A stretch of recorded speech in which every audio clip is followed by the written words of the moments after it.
आप सभी को नए वर्ष की हार्दिक शुभकामनाएं। फूलपुर से संबंधित 20 सेकेंड प्रचार के बाद देंगे खबर। शुद्धता की पूर्ण गारंटी। जायसवाल ज्वेलर्स। संतोष जायसवाल। चुना चौक। विश्वास के साथ खिलवाड़ नहीं। Harishchandra Kirana and general store. Mangalwar Bazaar. कम कीमत पर बेहतर इलाज। Tahir memorial hospital and trauma centre. Pinku Pandey उर्फ मुलायम महाप्रधान पद प्रत्याशी कनेरी। घर बैठे फाइनेंस समित मोबाइल सेंटर। पता शंकर जीतराहा एवं स्टेट बैंक। पूजा सामग्री टॉफी बिस्कुट के लिए लक्ष्मी ट्रेडर्स। पता बाबू खां मदरसा। पान की दुकान में अकेले सो रहे दुकानदार की धारदार हथियार से वार कर हत्या। मच्छरदानी हटाने पर हुई जानकारी। पुलिस जांच में जुटी। आजमगढ़ के पवई थाना क्षेत्र के सरायपुल चट्टी पर रोड के किनारे स्थित मिठाई की दुकान में 50 वर्षीय मिठाई विक्रेता रामाशंकर यादव 50 पुत्र स्वर्गीय वंशराज यादव निवासी सरायपुर की धारदार हथियार से चेहरे पर वार कर और सिर कूंच कर हत्या कर दी गई।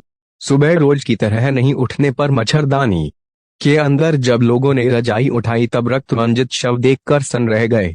घटना के समय रमाशंकर अपनी दुकान पर अकेले ही चौकी पर रोज की तरह सो रहे थे। करीब 20 वर्षों से वे दुकान चलाकर इसी प्रकार से अकेले सोते थे। बीती रात घटनास्थल से करीब 5 किलोमीटर दूर भूखली गांव में शादी में शामिल होने गए थे। वहां से देर रात को लौटे थे। घटनास्थल से करीब 200 मीटर दूर स्थित अपने घर पर रात में गए और भट्टी जलाने के लिए उपली लेकर अकेले साइकिल से दुकान पर आए थे और इसके बाद रोज की तरह अकेले ही अपनी दुकान पर सो गए थे। करीब 20 वर्षों से ऐसे ही अकेले वे दुकान पर सोते थे। रमाशंकर की किसी से कोई रंजिश नहीं थी। उनकी दुकान अच्छी चलती थी, इसी में वे व्यस्त रहते थे। 5 भाइयों में वे चौथे नंबर पर थे। उनके 2 पुत्र 1 पुत्री है। घटना की सूचना के बाद मौके पर स्थानीय थाना की पुलिस पहुंच गई। कुछ ही देर बाद फॉरेंसिक टीम भी पहुंच गई थी। अधिकारी गण भी मौके पर निरीक्षण कर रहे थे। कुल मिलाकर हत्या को लेकर तमाम आशंकाएं व्यक्त की जा रही थी। तो पवई थाना क्षेत्र में एक जलपान की दुकान में वो मिला है, क्या मामला है और क्या पहचान हुई है, क्या कारण रहा?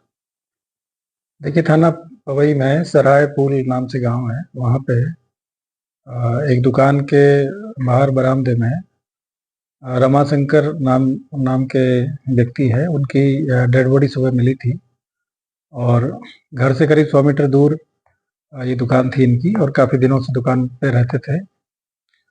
उसी में जब घर वालों ने सुबह देखा है तो उनको चेहरे पे चाकू की चोट है, एक हाथ पे भी चाकू की चोट है। अभी पुलिस ने सारी जांच की है वहाँ पे जाके और डेड बॉडी का पोस्टमार्टम कराया जा रहा है और इसमें 2 लोगों के खिलाफ में नामजद तहरीर प्राप्त हुई है। इसकी जांच की जा रही है। पूर्व से इनके द्वारा बताया जा रहा है कि कुछ इनसे विवाद था और जो भी इसमें तथ्य आएंगे उसी के आधार पे आगे की जो विवेचना है वो की जाएगी। हत्या है और किस कारण से ये निकला लगा, जमीनी विवाद है या क्या है? पूर्व में आपस में इनका विवाद है, उसकी हम जांच कर रहे हैं। अभी प्रथम दृष्टया उन्होंने 2 लोगों को आरोपित किया है और उनके खिलाफ नामजद तहरीर इसमें दिया है। इन सभी तथ्यों की जांच की जा रही है कि जो लोगों के ऊपर आरोप लगाया गया है उन पे किस वजह से आरोप लगाया है और आगे इसमें पीएम पोस्टमार्टम की कार्रवाई के बाद में आगे इसमें कार्रवाई की जाए। वो हिरासत में लिया गया? नहीं, अभी तक कोई हिरासत नहीं।